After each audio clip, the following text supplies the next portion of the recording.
Hola, hola, bienvenidos al Club de la Buena Gente, un programa distinto presentado por José Antonio Velasco.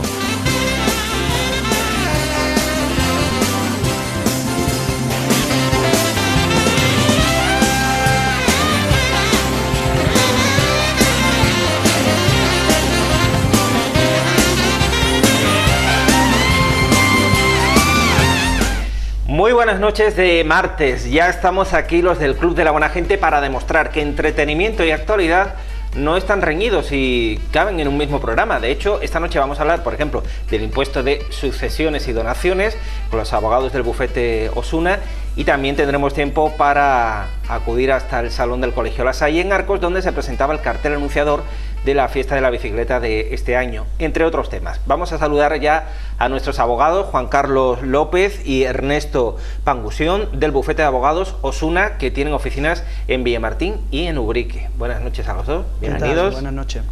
Impuesto de sucesiones y donaciones. Primera pregunta de un tema que trae cola y que últimamente hemos visto mucho en los medios de comunicación, sobre todo aquí en la zona, a raíz de que una familia en Arcos de la Frontera pues se viera afectada por este impuesto, ¿no? Y haya sacado su caso a la luz tras el fallecimiento del patriarca. ¿Qué trámites deben hacerse tras un fallecimiento? Nos gustaría que Ernesto nos explicara esta pregunta. Sí, pues mire, lo primero que tenemos que hacer es saber cómo vamos a afrontar esto, ¿no? Nosotros siempre desde el despacho aconsejamos que bueno, pues se visite a un profesional y nos informarnos un poco de cómo, bueno, de cómo tenemos que afrontar, cómo vamos a hacer frente bueno, a este impuesto. Lo primero que tenemos que saber es qué documentación vamos a necesitar, sobre todo, y tener claro el plazo de presentación de este impuesto. El plazo es de 6 meses desde el día del fallecimiento, por lo cual, por ejemplo, si alguien fallece el día 20 de enero de este año, pues tendría hasta el 20 de julio de 2017 para presentarlo. Eso es lo más importante a tener en cuenta, y sobre todo saber que no se pase de esa fecha, porque es lo que podría ocasionarnos una sanción, bueno, un recargo y tal, que es lo que ha ocurrido en muchos casos y nos hemos encontrado con muchas familias, ¿no? Esto sería lo principal, tener en cuenta ese plazo. Después, en cuanto a trámites, pues lo primero que tendríamos que tener claro es la documentación que vamos a necesitar para hacer esta liquidación. Sobre todo, documentación identificativa de las personas que forman esta, bueno, que van a formar parte de esta liquidación. El fallecido, por un lado, con un certificado de defunción, por ejemplo, y DNI, libro de familia de las personas que son llamadas a la herencia, las personas que van a formar parte de la herencia de este fallecido. Además de esto, ¿qué es lo que tenemos que tener en cuenta? Pues sobre todo cuál es el patrimonio que forma esa herencia, el patrimonio que ha dejado la persona fallecida. Todo tipo de bienes son computables para este impuesto. Todo aquello a lo que la administración pueda tener acceso, pueda estar registrado, que pueda comprobar la administración pública en cualquier registro, ¿no? Tanto bienes inmuebles, por ejemplo, con escritura, recibos de contribución, por ejemplo, de estos inmuebles para comprobar el valor de los mismos, por ejemplo, cuentas bancarias con los fondos que hayan podido quedar, saldos que existieran a la fecha del fallecimiento, igual vehículos que se puedan comprobar con ficha técnica, con permiso de circulación del mismo, en definitiva cualquier tipo de bien que podamos tener en cuenta y que la administración pueda tener conocimiento a la hora de realizar la liquidación. Es lo importante, que no nos dejemos nada fuera que nos pueda ocasionar una sanción y un recargo, claro, en ese impuesto, ¿no? Que es lo más importante como trámites a tener en cuenta. Y una vez que tengamos toda esa documentación, pues confeccionar el impuesto, que son los modelos 660 y 650, y bueno, con toda esta información que hemos ido reuniendo, entregarlo en Hacienda, como decimos, antes de los 6 meses desde la fecha del fallecimiento, ¿no? Que es lo importante, que es lo que la gente tiene que tener claro en cuanto a plazo, documentación y confección de ese impuesto para su entrega. Bueno, hemos visto también en los medios de comunicación en estos días cómo andaluces, gaditanos, están empadronados en Madrid y se evitan así el impuesto de sucesiones en Andalucía. ¿Cómo funciona precisamente en la actualidad ese impuesto aquí en Andalucía? Nos lo puede explicar Juan Carlos, ¿no, Juan Carlos? Sí, ahora mismo en Andalucía, porque hay que explicar, bueno, como bien has dicho, hay gente que se está empadronando en distintas comunidades, porque el impuesto de sucesiones está cedido a las comunidades autónomas, con lo cual cada comunidad autónoma tiene libertad para, digamos, establecer los tipos y las exenciones que cree oportunas. En Andalucía, desgraciadamente, estamos a la cabeza, somos los que más pagamos, es la comunidad autónoma donde más cuesta heredar. En este momento, el límite está en 175.000 euros. Es decir, toda persona que herede algo que valga, según, eso sí, según Hacienda, no es el valor que nosotros queramos darle, todo aquello que valga menos de 175.000 euros no tendremos que pagar por el impuesto. Eso sí, habrá que presentar el modelo, si no conlleva una sanción. Eso es algo que hay que tener muy en cuenta. O sea que el hecho de que sean menos de 175.000 euros no te exime de presentar el Claro, si no, modelo. lleva una multa. Es decir, tienes que presentarlo, eso sí, a cero. Pero tú tienes que decirle a Hacienda lo que estás heredando, de quién, perdón, en fin, tienes que explicarlo. Entonces, como decía, en Andalucía ahora mismo están exentos los primeros 175.000 euros por heredero. Ahora bien, si te pasas por un solo euro, ya tienes que pagar no por ese euro, sino por toda la cantidad. Es decir, que no es que estén exentos los primeros 175.000, sino que si la herencia no llega a 175.000 euros, no pagas nada. Pero si se pasa de 175.000 euros, pagas por todo. De forma que se puede dar el caso de que heredes, por ejemplo, 176.000 euros, pero pagues un impuesto muy alto. Solo por 1.000 euros de más, o por 1 euro de más, pagamos muchísima cantidad por todo. ¿Qué modificación pretende hacerse, Juan Carlos? Bueno, la modificación que se está hablando ahora mismo en los medios y que se ha comentado desde la Junta de Andalucía sería que, en todo caso, debemos decir que ya va tarde, porque anunciaron que sería para el 1 de enero, pero a día de hoy lo cierto es que no está en vigor. Esta modificación lo que ha hecho, o lo que pretende hacer, es elevar la parte que está exenta, de forma que si ahora son 175.000 euros, la va a dejar en 250.000 euros. Es decir, que podríamos heredar 250.000 euros sin pagar.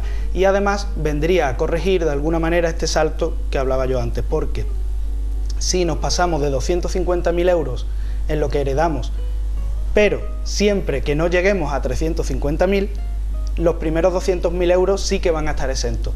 De forma que, si por ejemplo heredamos 300.000 euros, solo vamos a pagar impuestos por lo que va desde 200.000 hasta 300.000, es decir, solo vamos a pagar impuestos por 100.000 euros. Esto, en todo caso, sigue siendo insuficiente si lo comparamos con otras comunidades autónomas. Hay que tener en cuenta que, por ejemplo, comunidades como Cataluña o como Canarias están pagando menos de un 1%. En Andalucía, aún con esta modificación que va a venir a mejorar las condiciones que tenemos ahora mismo, sigue dejándonos muy, muy lejos de esas comunidades autónomas. ¿Y cómo se calcula el valor de una herencia? Pues el valor de una herencia, como ha comentado antes mi compañero, tenemos que acudir al valor fiscal, al valor que le da Hacienda. Esto también genera controversias. ¿Por qué? Porque, como todos sabemos, sobre todo en el tema de los inmuebles, con el tema de la crisis, los bienes han bajado muchísimo de valor. Y entonces se da la circunstancia de que Hacienda te valora el bien en un valor que en muchos casos está muy, muy alejado de la realidad. ¿Cómo se calcula? Pues se calcula con el valor catastral. Tenemos que ver qué valor se le asigna en el catastro y aplicarle un coeficiente de corrección en función del municipio. Pero lo cierto es que tenemos que quedarnos con el valor que dice Hacienda que tiene el bien. No podemos acudir a un tasador o no podemos... No, Hacienda lo único que quiere es el valor que ellos le dan y ese es el valor por el que va a tributar el bien. Y es el único que tiene validez, el valor que le da Hacienda, ¿no? Así es. Bueno, ¿y merece la pena hacer testamento y qué diferencias hay entre hacerlo y no hacerlo, Ernesto? Pues mire, nosotros desde el despacho, eso sí que hacemos mucho hincapié en cuanto a clientes que llegan por otro tipo de temas y tal, en la importancia de hacer testamento. En la zona hay está muy extendido, ¿no? El no hacer testamento, mucha gente dice, es que yo no tengo nada. Bueno, usted tendrá una casa, tendrá una cuenta bancaria, por pequeña que pueda ser la herencia, siempre es bueno dejar un testamento. De hecho, es muy importante porque ello facilita mucho a la hora de heredar a los hijos. Es muy interesante para los hijos si no se hace este testamento, lo cual es obligatorio para la liquidación de este impuesto. Tendremos que hacer una escritura en el notario para que el notario simplemente declare quién son los herederos, qué es lo que viene a hacer o es la función que cumple ese testamento. Claro, ello tiene una diferencia entre sí bastante grande, puesto que el testamento es algo que podemos obtener directamente, donde solo pedir la copia en la notaría, y además ese hecho de hacer testamento, esa copia que nos expide la notaría, tiene un valor pues bastante pequeño, que puede rondar en torno a unos 40 euros, ni siquiera llega en muchos casos a los 40 euros. Sin embargo, el hecho de dejar sin hacer este testamento, bien porque creamos eso, que nuestra herencia es demasiado pequeña o que no tenemos algo para repartir que tenga una importancia para nuestro hijo, pues va a necesitar que después el notario les haga una escritura de declaración de herederos, que se llama, simplemente para cumplir ese trámite, que es lo mismo que viene a hacer el testamento, pero ya con un precio que va a superar en casi, en todos los casos, casi los 200 euros de valor, con lo cual nos vamos a encontrar con que es algo, digamos, no obligatorio, pero que sí, que todo el mundo debería dejar hecho para facilitar después la apertura de su sucesión y sobre todo eso, no complicar un poco las cosas, que siempre es a lo que va a llevar el hecho de no hacer testamento. Normalmente parece ser lo vinculamos, ¿no?, al hecho de una herencia grande, de que haya que repartir muchos bienes, y no es este el caso. El caso es que es relativamente barato hacerlo y que, como digo, puede complicar mucho las cosas a la hora de una liquidación de impuestos. Muy bien. Si acabáis de poner la tele, hoy en el Club de la Buena Gente estamos hablando con los profesionales del bufete de abogados Osuna, con Juan Carlos y con Ernesto, sobre el impuesto de sucesiones y donaciones. Un tema que está ahora mismo en boca de todo el mundo, un tema muy en boga en todos los medios de comunicación. Lo estamos viendo casi a diario y ha estado muy presente, por ejemplo, esta zona con el caso de una familia de Arcos de la Frontera, y creíamos interesante ponerlo sobre la mesa para que Juan Carlos y Ernesto resolvieran todas las dudas que pudierais tener. Que a lo mejor entre las preguntas no está la duda que vosotros tenéis, pues acercaros o bien a las oficinas de Villamartín o en Ubrique, que estos profesionales que son serios, rigurosos y gente que sabe pelear por tus derechos y que tienen muchas sentencias ganadas a sus espaldas, ellos os van a aclarar todo lo que todo lo que os ronde por la cabeza y que no tenéis claro hasta la fecha, ¿no? ¿En qué situación, volviendo al tema, en qué situación queda el viudo o la viuda y hereda los bienes, Juan Carlos? Bien, pues lo cierto es que no los hereda como tal. O sea, el viudo, a no ser que en el testamento, el tercio libre disposición, pero bueno, en general podemos decir que el viudo o la viuda no hereda, pero eso no quiere decir que no pueda disponer de los bienes. Una de las preocupaciones que solemos encontrarnos en el despacho más habituales es la de la persona que o bien quiere hacer testamento o bien se ha quedado viudo o viuda, y es la preocupación que tienen siempre, lógica, las personas de, yo cuando muera lo que no quiero es que o a mi mujer o a mi marido le falte algo. Yo quiero que él pueda tener los bienes y que a él no le falte de nada y que él esté atendido.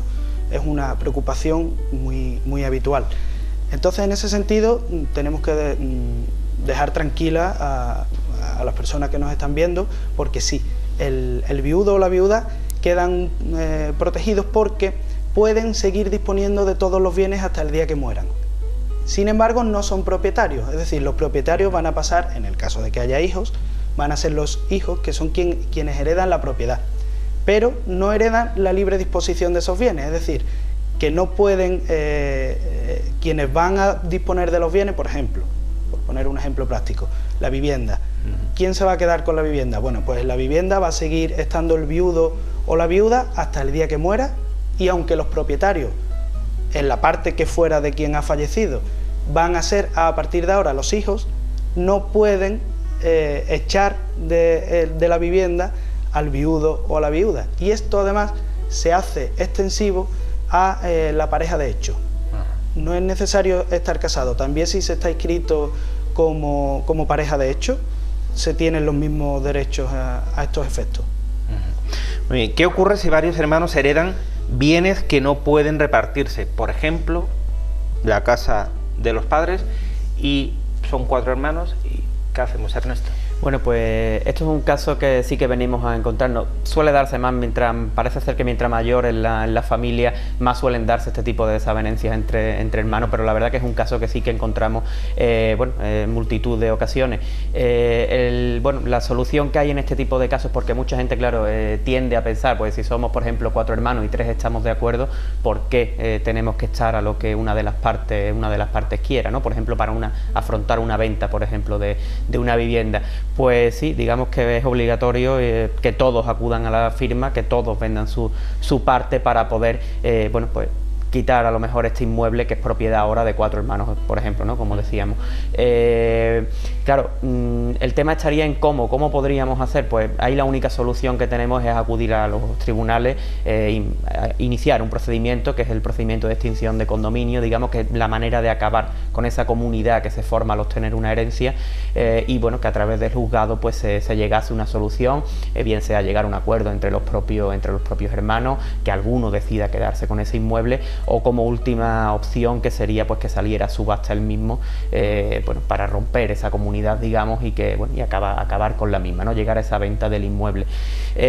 Claro, nosotros siempre aconsejamos que se llegue a un acuerdo. La verdad que en este tipo de casos tanto el procedimiento puede ser muy costoso, peritaciones de los inmuebles, y podemos encontrarnos con una futura subasta en la cual pues el precio que obtengamos sea incluso menor del que bueno, al que no estábamos accediendo en un inicio, cuando a lo mejor tuvimos pues por ejemplo una oferta, ¿no? por ese inmueble, ¿no? Los desacuerdos suelen venir en cuanto a las cuantías, ¿no? Para fijar en qué se va a vender ese inmueble. La verdad que siempre intentamos llegar a una especie de acuerdo, hacer una mediación entre los hermanos, que es lo importante para evitar este procedimiento judicial. Y bueno, ya digo que no es desde luego beneficioso en la mayoría de los casos, pero bueno, es la única opción que tenemos para romper esta comunidad que se forma al heredar un bien.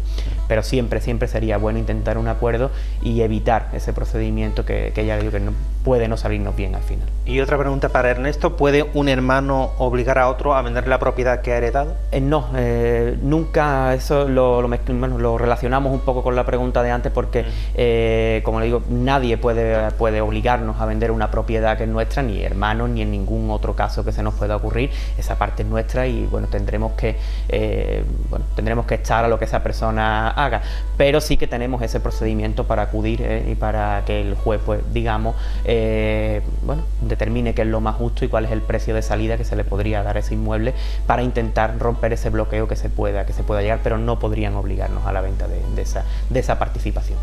Bueno, pues tenemos 2 preguntas más para Juan Carlos. En este caso, ¿el dinero o los bienes que se heredan son también del cónyuge del heredero? No, esto es algo que no todo el mundo sabe. Estamos me imagino que quieres preguntar en el supuesto de un matrimonio que están casados en bienes gananciales. Todo el dinero que gane y que se ingrese en la familia es común, es de los dos, pero el dinero que se hereda, el dinero que viene, ese no es un dinero que sea común. Es decir, que tanto si lo hereda la mujer, el marido, en fin, es un dinero que es lo que se llama un bien privativo. Es decir, que en caso de divorcio, no contará para el reparto de, bueno, pues tú la mitad, yo la otra mitad. El dinero que se ha heredado no es de los dos, es solo de quien lo hereda. Ajá. Bueno, interesante, ¿eh? Esta respuesta y esta pregunta. Y la última es si, aparte del impuesto de sucesiones y donaciones, hay que pagar otro impuesto, Juan Carlos. Sí, en este caso, cuando heredamos un bien inmueble, tenemos que pagar lo que se llama la plusvalía, que es el impuesto sobre el incremento del valor de los terrenos de naturaleza urbana. Este es un impuesto municipal, a diferencia del impuesto de sucesiones y donaciones, que es un impuesto que se paga, en este caso, a la Junta de Andalucía. El impuesto de la plusvalía, como se le llama, se paga en el ayuntamiento donde esté el inmueble, y sí que tendremos que liquidarlo una vez que adquirimos el bien. Muy bien, pues si estáis interesados en este tema, si os toca directamente en primera persona, ya habéis visto que hay profesionales que saben muy bien de lo que hablan. Podéis acudir a quien queráis, sois libres, por supuesto, no os obligo, pero estáis viendo que tanto Juan Carlos como Ernesto dominan perfectamente este tema del impuesto de sucesiones y donaciones, y no estaría de más que, si os toca directamente, como decía, pues os acercaréis bien a la oficina de Villamartín, bien a la de Ubrique, o llamad por teléfono, porque para eso rotulamos tanto la dirección como el número de teléfono de las oficinas, para que podáis poneros en contacto con ellos. Y nada, y tema resuelto, y os quedéis tranquilos y tranquilas. Pues Juan Carlos y Ernesto, muchísimas gracias y hasta la próxima. Igualmente, muchas gracias. Nosotros vamos a continuar con el resto del programa, pero será después de esta pausa para la publicidad. Volvemos en un minuto.